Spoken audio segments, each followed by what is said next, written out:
ఈ చేసిన ఉద్దారకం చాలదట కేరళకు పోయి నిన్న కేరళలో పోయి ఏమంటుండు మేము మొత్తం 6 గ్యారెంటీలు అమలు చేసినాం తెలంగాణలో ఇక కేరళలో కూడా అమలు చేస్తామంటాం. ఏం చేసినావు ఆయన?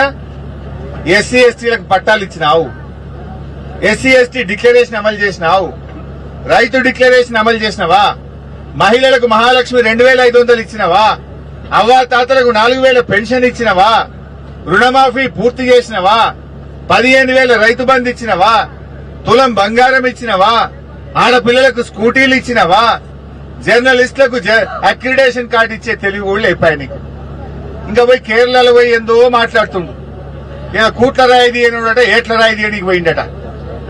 తెలంగాణలో ఇచ్చిన హామీలు అమలు చేయలే గాని ఈయన ముఖానికి ఇంకేందో పోయి కేరళలో పోయి వచ్చిదాని ఇంగ్లీష్ లో పెద్ద పెద్ద డైలాగులు కొడుతున్నాడు.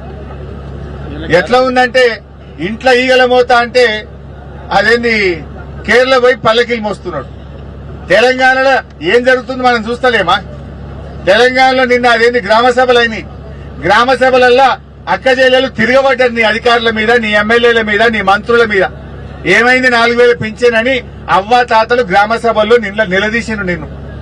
ఏమైంది మహాలక్ష్మి పైసలు అని చెప్పి అడుగుతున్నారు. ఫీజు రియంబర్స్మెంట్ పైసలు ఎప్పుడు ఇస్తావని పిల్లలు నిలదీస్తున్నారు. నీ 2 లక్షల ఉద్యోగాలు ఏమైనాయి అని గల్లా పట్టుకుని నిరుద్యోగ యువత ఇవాళ నిలదీస్తా ఉన్నది. మొన్న అసెంబ్లీలో తేలిపోయింది. ఇచ్చింది 16,000 ఉద్యోగాలే రేవంత్ రెడ్డి, చెప్పింది 2 లక్షలు కానీ ఇచ్చింది 16,000 అని మొన్న అసెంబ్లీలో మేము గట్టిగా నిలదీసి బయటకు తీసినాం లెక్క.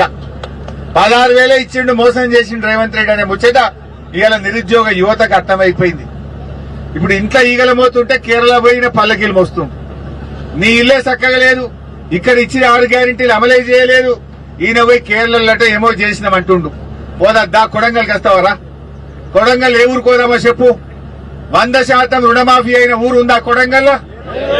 ఏ ఊరు కోదామో రా రేవంత్ రెడ్డి. నీ కొడంగల్లో కూర్చొని మాట్లాడుతున్నా, నీ కొడంగల్కేలే మాట్లాడుతున్నా, నేను ఎక్కడి నుంచో మాట్లాడతలేను.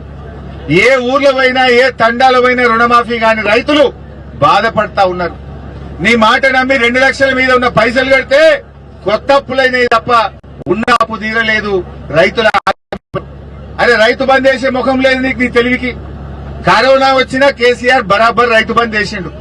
నువ్వు 3 సార్లు రైతు బంద్ ఎగ్గొట్టినావు. ఇప్పటికీ ఓసారి 3 ఎకరాలకు ఇచ్చినావు, ఓసారి మొత్తానికే ఎగ్గొట్టినావు, ఒకసారి 1 ఎకరానికే ఇచ్చినావు.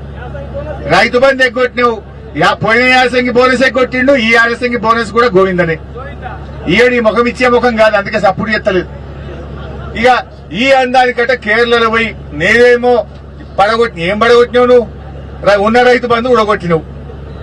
ఉన్న కళ్యాణ లక్ష్మికి చక్కగా వస్తలేదు, పిల్ల ఉడితే గాని కళ్యాణ లక్ష్మి చెక్ వస్తలేదు. బతుకమ్మ సీరియల్ బంద్ అయినాయి. కేసీఆర్ కిట్టు పథకం బంద్ అయిపోయింది. బాయికాడ మున్పటి లెక్క కరెంట్ వస్తలేదు. నువ్వు చేసిందేమున్నదా?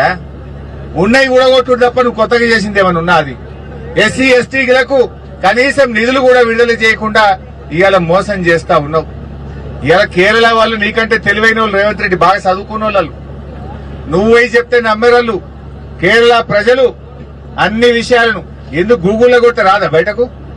గూగుల్లో కొట్టి తెలంగాణలో ఎన్ని గ్యారెంటీలు అమలైనాయంటే గూగుల్ చెప్పదా?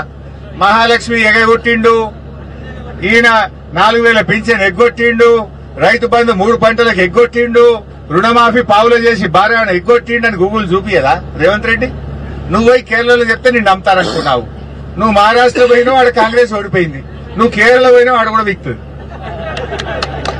నీది ఐరన్ లెగ్గు. నువ్వు చేసిందేమున్నది? నిజంగా 6 గ్యారెంటీలు చేస్తే చెప్పు.